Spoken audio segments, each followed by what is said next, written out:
সাধারণত মসজিদ বললেই আমাদের চোখে ভেসে ওঠে গোল এক বা একাধিক গম্বুজ, কিন্তু পাকিস্তানের ইসলামাবাদে গেলে আপনার সেই ধারণা পুরোপুরি বদলে যাবে। মার্গাল্লা পাহাড়ের নিচে তাকালে মনে হবে ধবধবে সাদা রঙের এক বিশাল মরুভূমির তাঁবু কেউ পাহাড়ের কোল ঘেঁষে খাটিয়ে রেখেছে। এটি বিখ্যাত ফয়সাল মসজিদ। কোনো প্রাচীন ধাঁচ নয়, বরং এর একদম ভিন্নধর্মী আধুনিক নকশা দিয়েই এটি সারা বিশ্বকে অবাক করে দিয়েছে।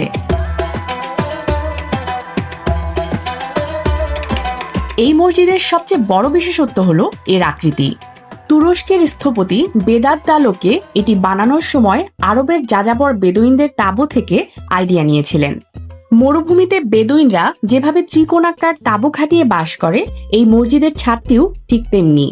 দূর থেকে দেখলে মনে হয় পাহাড়ের মাঝে এক বিশাল সাদা তাঁবু দাঁড়িয়ে আছে, যার চার কোণে চারটি পেন্সিল আকৃতির মিনার আকাশ ছুঁতে চাইছে।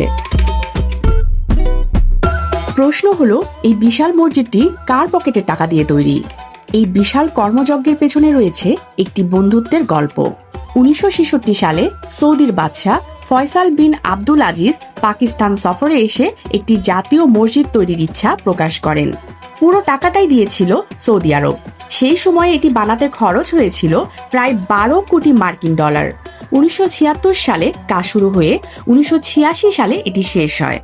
বাদশাহ ফয়সালের প্রতি শ্রদ্ধা জানিয়েই এর নাম রাখা হয় ফয়সাল মসজিদ। ফয়সাল মসজিদের ভেতরে প্রবেশ করলে যে কেউ এর বিশালতা দেখে অবাক হবেন। সাধারণত এত বড় স্থাপনার ছাদ ধরে রাখার জন্য অনেকগুলো পিলারের প্রয়োজন হয়, কিন্তু এই মসজিদের মূল নামাজ ঘরে কোনো পিলার বা খাম্বা নেই। আধুনিক ইঞ্জিনিয়ারিং এর এক অনন্য সাফল্যে এর ছাদটি এমনভাবে তৈরি করা হয়েছে যে পুরো হলরুমটি একদম ফাঁকা। এর ভেতরের দেয়ালগুলো ধবধবে সাদা মার্বেল পাথরে মোড়ানো। পাকিস্তানের প্রখ্যাত ক্যালিগ্রাফার সাদেক আইনের হাতে লেখা কোরআনের আয়াতগুলো দেয়ালে এক অনন্য শৈল্পিক মাত্রা যোগ করেছে।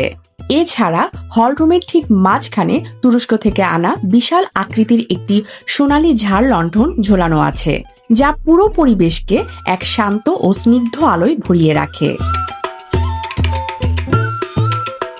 আয়তনের দিক থেকে এই মসজিদটি এক বিশাল চত্বর। ফয়সাল মসজিদের ধারণ ক্ষমতা শুনলে সত্যি চোখ কপালে ওঠার মতো। মসজিদের মূল হলরুমে প্রায় 10,000 জন মুসল্লি বসতে পারেন। এর চারপাশের ঢাকা বারান্দা এবং সামনের মার্বেল পাথরের আঙিনায় আরও প্রায় 64,000 জন মানুষ নামাজ পড়তে পারেন। তবে সবচেয়ে বড় বিষয় হলো এর বাইরের বিশাল চত্বর এবং চারপাশের বাগান। সব মিলিয়ে ঈদের মতো বড় জামাতে এখানে প্রায় 3 লক্ষ মানুষ একত্রে কাতারবদ্ধ হয়ে ইবাদত করতে পারেন। দক্ষিণ এশিয়ার কোনো মসজিদে এত বিশাল জমায়েত সত্যি বিরল। 1986 সালে যখন এই মসজিদটির নির্মাণ কাজ শেষ হয়, তখন প্রথাগত গম্বুজ না থাকায় অনেকে এর সমালোচনা করেছিলেন, কিন্তু সময়ের সাথে সাথে এই মরুভূমির তাঁবু আকৃতির নকশাই পাকিস্তানের জাতীয় পরিচয়ে পরিণত হয়েছে।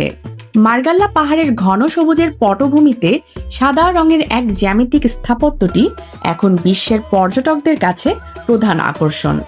এটি প্রমাণ করে যে ঐতিহ্য আর আধুনিকতার সঠিক সমন্বয় ঘটলে তা কতটা নান্দনিক ও প্রশান্তিময় হতে পারে। স্মিতা ইফতেখার, ডেস্ক রিপোর্ট, আলোকিত স্বদেশ।